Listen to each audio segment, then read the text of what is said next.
Friends, ఇప్పుడు మనం most ట్రెండింగ్లో ఉన్న కట్ వర్క్ హ్యాండ్స్ డ్రెస్ని అయితే cutting stitching easy step by step అయితే చూసేద్దాం. దీనికోసం నేను కాటన్ ఫ్యాబ్రిక్ని అయితే తీసుకున్నాను. నాకు ఈ కలర్ కాంబినేషన్ అయితే చాలా బాగా నచ్చింది. కానీ ఈ కలర్ కాంబినేషన్ ఉన్న ఫ్యాబ్రిక్ అయితే నాకు 2 మీటర్స్ క్లాత్ అయితే దొరకలేదు. నాకు 1.75 మీటర్స్ ఉన్న క్లాత్ మాత్రమే దొరికింది. సరే చూద్దాం, మనమే కదా అడ్జస్ట్ చేసేద్దామని నేనైతే ఈ ఫ్యాబ్రిక్ని అయితే తీసేసుకున్నాను. ఇలా తెచ్చిన తర్వాత నేను ఇలా 4 ఫోల్డ్ చేసి మార్కింగ్ మొత్తం చేసేసాను. డ్రెస్ మార్కింగ్ చేశాను. లెంత్ వచ్చేసి 40 ఇంచెస్, విడ్త్ వచ్చేసి 10.5, హిప్ వచ్చేసి వేస్ట్ దగ్గర 9.5, హిప్ దగ్గర 11.5 మార్కింగ్ చేశాను. 1 ఇంచు ఎక్స్ట్రా ఖర్చుతో అయితే మార్కింగ్ చేశాను. తర్వాత 6 ఇంచెస్ ఫ్రంట్ నెక్ మార్కింగ్ చేశాను. ఆర్మ్ హోల్ని 6.5కి మార్కింగ్ చేశాను. ఆర్మ్ హోల్ దగ్గర 1.5కి మార్కింగ్ చేసి రౌండ్ షేప్ని అయితే ఇచ్చాను. అదే నెక్ దగ్గర 6 ఇంచెస్కి డౌన్ దగ్గర 1/2 ఇంచు ఎక్స్ట్రా మార్కింగ్ చేసి బ్రాడ్ నెక్ని అయితే మార్కింగ్ చేశాను. రౌండ్ నెక్ని ఇలా మార్కింగ్ చేసిన తర్వాత రౌండ్ నెక్ని అయితే షేప్ని కట్ చేశాను మార్కింగ్ చేసిన దాని మీదుగా. అదే విధంగా ఆర్మ్ హోల్ని కూడా లోతుతో సహా డైరెక్ట్గా నేను ఫ్రంట్ ఆర్మ్ హోల్ని అయితే కట్ చేశాను. బ్యాక్ ఆర్మ్ హోల్ని కూడా 1/2 ఇంచు పైకి పెట్టి మార్కింగ్ చేసిన విధానంగానే నేను కట్ చేసేసుకున్నాను. తర్వాత కట్స్ దగ్గర స్ట్రైట్గా నేను డ్రా చేసిన లైన్ ప్రకారంగా అయితే కటింగ్ చేసేసాను. ఫిట్టింగ్ కోసం కింది వైపున 1/2 ఇంచు ఖర్చుకైతే నేను కట్ చేసేసాను.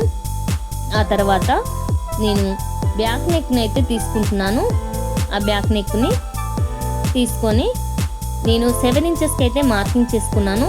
7 ఇంచెస్ని 2.5 పెట్టేసి ఇంకా 1/2 ఇంచ్ ఎక్స్ట్రా బ్రాడ్ కోసం పెట్టి రౌండ్ నెక్ని అయితే మార్కింగ్ చేశాను. కట్స్ దగ్గర నేను ఒక కట్స్ అయితే ఇచ్చుకున్నాను గుర్తు కోసము. అలా ఇస్తేనే మనకి 4 భాగాలకి కట్స్ కరెక్ట్గా వస్తుంది. ఇప్పుడు మిగిలిన క్లాత్లో నేను వచ్చేసి ఇక్కడ ఎక్కువగా మిగిలిన క్లాత్లో నేను బ్యాక్ నెక్ పీస్ని అయితే కట్ చేసుకుంటాను. దానికోసం అయితే అది పక్కకు పెట్టేశాను. దాని పక్కన ఉన్న కొంచెం చిన్న క్లాత్లో అయితే హాఫ్ హ్యాండ్స్ కాబట్టి నేను హ్యాండ్స్ని అయితే మార్కింగ్ చేస్తున్నాను. 5 ఇంచెస్ హ్యాండ్ లెంత్ తీసుకున్నాను. 2.5 ఇంచెస్ హ్యాండ్ డౌన్ అయితే తీసుకొని అదేవిధంగా మార్కింగ్ చేశాను. కరెక్ట్గా ఉన్నాయో లేదో చూసి మొత్తం లైనింగ్ అయితే హ్యాండ్స్ని కటింగ్ అయితే చేసేసాను. మధ్యలో ఒక టక్స్ పెట్టాను మిడిల్లో. తర్వాత ఇప్పుడు అసలు మ్యాటర్ అయితే ఛాలెంజ్ ఇది. మనకి క్లాత్ అయితే సరిపోవట్లేదు కాబట్టి ఈ క్లాత్ని ఎలా వేస్తే అడ్జస్ట్ అవుతుందో చూస్తున్నాను. కానీ సెట్ అవ్వడం లేదు. ఎలా వేసినా కానీ క్లాత్ అయితే తక్కువైంది. ఇలా కింది వైపున అంచు ఉన్న సైడ్ అయితే వేశాను లాస్ట్కి. తర్వాత సైడ్ జాయింట్స్కి ఎలా క్లాత్ అనేది లేదు ఎలా అని ఆలోచిస్తున్నాను. అప్పుడు ఈ సైడ్కి మిగిలిన సన్న పేలికలు అయితే కనిపించాయి, కానీ ఇవి సరిపోతాయి లేదా అని ఆలోచిస్తూ అలాగే ఉంచేసి పక్కకు పెట్టేశాను. సరేలే చూద్దాం కుట్టేటప్పుడు అని పక్కకు పెట్టేసిన తర్వాత నేను నెక్ బెల్ట్ని అయితే కటింగ్ చేసుకోవడానికి ఈ క్లాత్ అయితే తీసుకున్నాను. ఇప్పుడు బ్యాక్ నెక్ని ఈ విధంగా మనకి మిగిలిన క్లాత్ పైన ప్లేస్ చేసి రౌండ్ నెక్ని అయితే నేను కట్ చేసుకుంటున్నాను. ఈ తర్వాత నాకు ఆర్మ్ హోల్ దగ్గర మిగిలిన ఒరిజినల్ క్లాత్లు అయితే కనిపించాయి. అమ్మయ్య అనిపించింది. ఇలా ఈ ఒరిజినల్ పీసెస్ని హ్యాండ్స్ జాయింట్కి అయితే సరిపోతాయిలే అని అనిపించి ఓకే అని పక్కకు పెట్టేశాను. ఇప్పుడు కట్ వర్క్ మోస్ట్ ఇంపార్టెంట్ అయిన కట్ వర్క్ హ్యాండ్స్ కోసం ఈ హ్యాండ్స్ ఎంతైతే లూజ్ ఉన్నాయో అంత హ్యాండ్స్ లూజ్ ఉన్న క్యాన్వాస్ని అయితే నేను తీసుకున్నాను. ఈ 3 ఇంచెస్ విడ్త్లో తీసుకున్నాను. ఇది 1.5 ఇంచెస్కి హాఫ్కి ఫోల్డ్ చేశాను. ఇది క్యాన్వాస్ 2 హ్యాండ్స్కి అయితే సరిపోతుంది. తర్వాత దీన్ని ఇలా ఫోల్డ్ చేసిన తర్వాత 1.5 ఇంచుకి ఒక మార్కింగ్ అయితే చేసేసాను. అటు చివర ఇటు చివర. ఇది ఖర్చు కోసం అయితే లోపలికి వెళ్ళిపోతుంది కదా, ఇక్కడ కట్ వర్క్ షేప్ ఇవ్వాల్సిన అవసరం అయితే లేదు. ఇప్పుడు మిగిలిన మధ్యలో ఉన్న పార్ట్లో అయితే నేను ఒక బాటిల్ క్యాప్ అయితే తీసుకొని మీడియం సైజ్ ఉన్న క్యాప్ని తీసుకొని దాన్ని హాఫ్కి దానిపైన ఒక లైన్ మార్క్ చేసి అక్కడి నుంచి ఇక్కడ పక్కన చూడండి వీడియోలో చూపించిన విధంగా నేను కట్స్ అయితే నేను మార్కింగ్ చేసుకుంటున్నాను. కట్ వర్క్కి మధ్యలో ఒక చిన్న డాట్ వచ్చేంత గ్యాప్ అయితే ఇస్తున్నాను. ఈ గ్యాప్ ఎందుకంటే మనం స్టిచ్ చేసి రివర్స్ చేసేటప్పుడు ఆ గ్యాప్లో లోపల ముడతలాగా అనేది రాకుండా ఉండడం కోసము ఇది చిన్న గ్యాప్ అయితే ఇస్తున్నాను. ఈ టిప్ చాలా యూజ్ అవుతుంది. నచ్చితే ఫాలో అవ్వండి ఫ్రెండ్స్. ఇలా కట్ వర్క్స్ అన్ని మార్కింగ్ చేసుకున్న తర్వాత ఇదే మార్కింగ్ మీదుగా చూడండి చాలా జాగ్రత్తగా ఈ మార్కింగ్ ఎలా ఉందో అలానే కొంచెం కూడా లోపలికి కట్ అవ్వద్దు, బయటికి కట్ అవ్వద్దు. షేప్ అనేది అలా అయితే పూర్తిగా షేప్ అవుట్ అయిపోతుంది. యాజ్ డీజ్గా ఈ మార్కింగ్ ఎలా ఉందో అలానే కట్ వర్క్స్ మొత్తం చాలా జాగ్రత్తగా కటింగ్ అయితే చేసేసుకోవాలి. చూడండి ఇలా వీడియోలో చూపించిన విధంగా ఇలా కట్ వర్క్స్ అన్నీ మార్కింగ్ చేసుకున్న తర్వాత నీట్గా కట్ వర్క్ అనేది వస్తుంది. చూడండి ఈ కట్ వర్క్ వచ్చేసి 2 హ్యాండ్స్కి అయితే కరెక్ట్గా సరిపోతుంది. ఇలా కట్ చేసుకున్న క్యాన్వాస్ని హ్యాండ్స్ పైన పెట్టి ఐరన్ అయితే చేసేసుకోవచ్చు. బాగా స్టిఫ్గా మంచిగా స్టిక్ అవుతుంది. ఆ తర్వాత బ్యాక్ నెక్ అయితే నేను తీసుకున్నాను. మనం కట్ చేసి పెట్టిన నెక్ పీస్ని అటు పావించు ఖర్చుతోటి చివర్లో ఒక స్టిచ్ అయితే వేసేసుకున్నాను. తర్వాత ఇది నెక్కి అయితే నేను జాయిన్ చేసేసాను. పావించు ఖర్చుతోటి జాయిన్ చేసిన తర్వాత మధ్యలో అన్ని చిన్న చిన్న కట్స్ అయితే ఇచ్చుకున్నాను నెక్ చుట్టూరా. తర్వాత దీన్ని రివర్స్ చేసేసాను. ఇలా అయినా ఉంచేసి మీరు ఐరన్ చేసేసుకోవచ్చు, చివర దాన్ని హెమ్మింగ్ చేసేసుకోవచ్చు. కానీ నేను పై వైపున ఒక స్టిచ్ అయితే వేసేస్తున్నాను. ఇలా స్టిచ్ వేయడం వల్ల స్టిఫ్గా ఉంటుంది, కొంచెం ఫినిషింగ్ చాలా బాగుంటుంది అని నేను ఒక స్టిచ్ అయితే వేసేస్తున్నాను. ఇలా స్టిచ్ వేసిన తర్వాత మిగిలిన లోపల వైపు ఉన్న క్లాత్ని అయితే హెమ్మింగ్ చేసుకోవచ్చు. చూడండి ఫ్రెండ్స్ ఎంత నీట్గా వచ్చిందో. బ్యాక్ నెక్ అనేది చాలా చాలా నీట్గా వచ్చింది. ఇలా వచ్చిన తర్వాత నేను ఫ్రంట్ నెక్ని తీసుకున్నాను. ఫ్రంట్ నెక్తో ఇప్పుడు మొత్తం చుట్టూ అటాచ్ చేసేసాను. తర్వాత థ్రెడ్ పైపింగ్ రెడ్ కలర్ క్లాత్లో అయితే వేసేసాను. చూడండి ఇలా థ్రెడ్ పైపింగ్ కూడా కుట్టడం కంప్లీట్ అయిపోయింది. ఇప్పుడు కట్ వర్క్ ఒక హ్యాండ్ కంప్లీట్ చేసేసాను. ఇది హ్యాండ్ని మనం డ్రెస్కి అయితే జాయిన్ చేసేసాను. చూడండి ఇది ఏ విధంగా ఎలా రెడీ చేశాను అనేది మీకు ఇంకో హ్యాండ్ పై అయితే చూపిస్తున్నాను. ఇప్పుడు ఫస్ట్ హ్యాండ్కి మనం కట్ చేసుకున్న క్లాత్ తీసుకొని మనం తీసుకున్న ఎక్స్ట్రా క్లాత్ మొత్తం జాయిన్ చేసేసాను. జాయిన్ చేసిన తర్వాత ఈ హ్యాండ్ని మంచి ఒరిజినల్ వైపున ఉంచి దానిపైన లైనింగ్ వేసి దానిపై వైపునైతే కట్ వర్క్ని అయితే వేసుకోవాలి.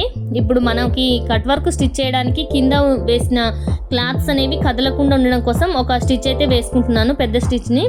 ఇలా వేస్తే ఇది జరగకుండా అటు ఇటు కదలకుండా అయితే ఉంటుంది. దాని తర్వాత దానిపైన కట్ వర్క్ పీస్ని అయితే నేను క్యాన్వాస్ని పెట్టి ఐరన్ అయినా చేసుకోవచ్చు. నేనైతే ఒక స్టిచ్ అయితే ఐరన్ చేసుకున్న తర్వాత కూడా ఒక స్టిచ్ కట్ వర్క్ ఎలా ఉందో సేమ్ అలాగే మనం చిన్న స్టిచ్ పెట్టుకొని అయితే నిడిల్ని పైకి కిందికి లేపుతూ జరుపుకుంటూ పాదంని అడ్జస్ట్ చేసుకుంటూ చుట్టూరు అయితే నీట్గా ఒక స్టిచ్ అయితే వేసుకుంటూ రావాలి.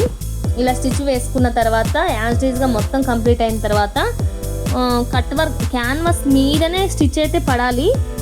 మిగిలిన క్లాత్ని పావించు ఖర్చు ఉంచి మిగిలిన ఎక్స్ట్రా క్లాత్ని అయితే మొత్తాన్ని మనమైతే కట్ చేసేసుకోవాలి. ఇలా మొత్తం స్టిచ్చింగ్ చేసి ఆ ఖర్చు మొత్తం కట్ చేసిన తర్వాత మధ్య మధ్యలో మూలల్లోనే ఓన్లీ ఆ కట్ వర్క్స్ ఉన్న మూలల్లో చిన్న చిన్న టక్స్ని అయితే ఇవ్వాలి ఈజీగా మలగడం కోసం. ఇప్పుడు చూడండి రివర్స్ చేసుకోవాలి. ఎంత ఈజీగా నీట్ షేప్లో అయితే కట్ వర్క్ చాలా ఎలిగెంట్ లుక్ అయితే వస్తుంది. చూడండి ఇలా వచ్చిన కట్ వర్క్ పీస్ని ఐరన్ చేసేసుకోవాలి, చాలా నీట్గా ఉంటుంది. దీన్ని కూడా నేను డ్రెస్కి హ్యాండ్ జాయింట్ అయితే చేసేసాను. ఇప్పుడు చూడండి సైడ్ స్టిచెస్ కూడా నేను వేసేసాను. చూడండి మీకు ఒకసారి చూపిస్తున్నాను. ఈ కట్స్ కూడా నేను ఫోల్డ్ చేసి స్టిచ్ చేసేసాను. ఎంత నీట్గా వచ్చాయో. ఎలా స్టిచ్ చేయాలో కట్స్ని ఒక టిప్ తోటి మీకైతే అదర్ సైడ్ కట్స్ని ఫోల్డ్ చేస్తున్నాను. ఫస్ట్ అయితే సమానంగా క్లాత్ లైనింగ్ క్లాత్ని ఒరిజినల్ క్లాత్ని పావించి ఒకసారి ఇంకొక పావించి ఒకసారి ఫోల్డ్ చేయాలి. చేసి దాని వైపున స్ట్రైట్గా మంచిగా ముడతలు లేకుండా నీట్గా సర్దుకుంటూ ఒక స్టిచ్ అయితే వేసుకోవాలి.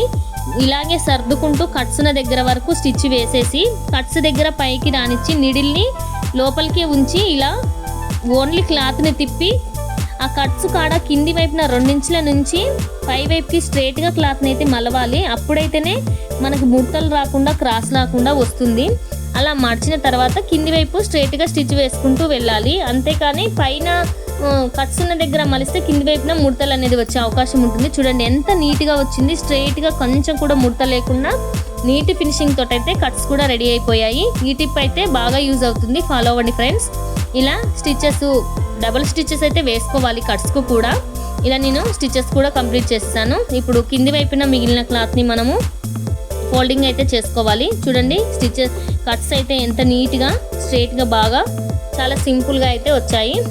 ఇప్పుడు మనం కింద వైపున మిగిలిన క్లాత్ని పావించి ఒకసారి ఇంకొక పావించి ఒకసారి ఒక స్టిచ్ అయితే వేసుకోవాలి. చూడండి మనం సేమ్ యాజ్ ఈజ్గా సన్నగా అయితే రెడీమేడ్ లుకింగ్లో మనం సన్నగా మలిచి స్టిచ్ అయితే వేసుకున్నాము. దీని వైపున మనకి ఇష్టం ఉంటే ఇంకొక స్టిచ్ వేసుకోవచ్చు చివర్లో, లేదంటే అలాగే వదిలేయచ్చు. కానీ నేనైతే కొంచెం ఒక స్టిచ్ అయితే వేసుకుందాం అనుకుంటున్నాను. అదేవిధంగా అదర్ సైడ్ ఇంకొక సైడు కింది వైపున కూడా కట్స్కి నేను మలిచి స్టిచ్ అయితే వేసుకున్నాను. చూడండి ఎంత నీట్గా వచ్చిందో. కానీ నేను ఇంకో స్టిచ్ కూడా వేసుకుంటున్నాను, డబుల్ స్టిచ్. ఎందుకంటే కట్స్కి వేసాం కదా, దీనికి కూడా వేస్తేనే లుక్ వస్తుందని నేను ఒక స్టిచ్ అయితే వేసేసాను. ఇప్పుడు మీకు డ్రెస్ మొత్తం రివర్స్ చేసి చూపిస్తాను చూడండి ఫ్రెండ్స్, ఎంత బాగా వచ్చిందో అనేది మీరే చూడండి. ఎంత సింపుల్గా అయితే రెడీ అయిపోయింది కదా ఫ్రెండ్స్. అంతే అండి, మనం ఏదైనా కట్ వర్క్ కానీ పైపింగ్ కానీ ట్రై చేయాలనుకున్నప్పుడు ధైర్యం చేసి ట్రై చేస్తే మాత్రం ఖచ్చితంగా నీట్గా అయితే వస్తుంది. కొంచెం టైం టేకింగ్ ప్రాసెస్ అయితే ఉంటుంది అంతే. కొంచెం ఓపికతో స్టిచ్ చేసుకుంటే అన్నీ కరెక్ట్గా మనకి వస్తూనే ఉంటాయి ఫ్రెండ్స్. ట్రై చేయండి మీరు కూడా. నాకు వీడియోని ఫీడ్బ్యాక్ ఇవ్వండి, మీరు ట్రై చేసిన వీడియోని కూడా చూడండి. అవుట్పుట్ అయితే ఎంత నీట్గా వచ్చిందో చూడండి ఫ్రెండ్స్, చాలా బాగుంది కదా. నాకైతే చాలా నచ్చింది. హ్యాండ్స్లో అతుకులు వేసినట్టు కూడా అసలు ఏమీ కనిపించట్లేదు. నచ్చింది కదా, అయితే వీడియోకి ఒక లైక్ చేయండి. కొత్త వాళ్ళకైతే మన వీడియోని షేర్ చేయండి, కామెంట్ చేయండి. మన ఛానల్ అయితే సబ్స్క్రైబ్ చేసుకోండి. Thank you so much.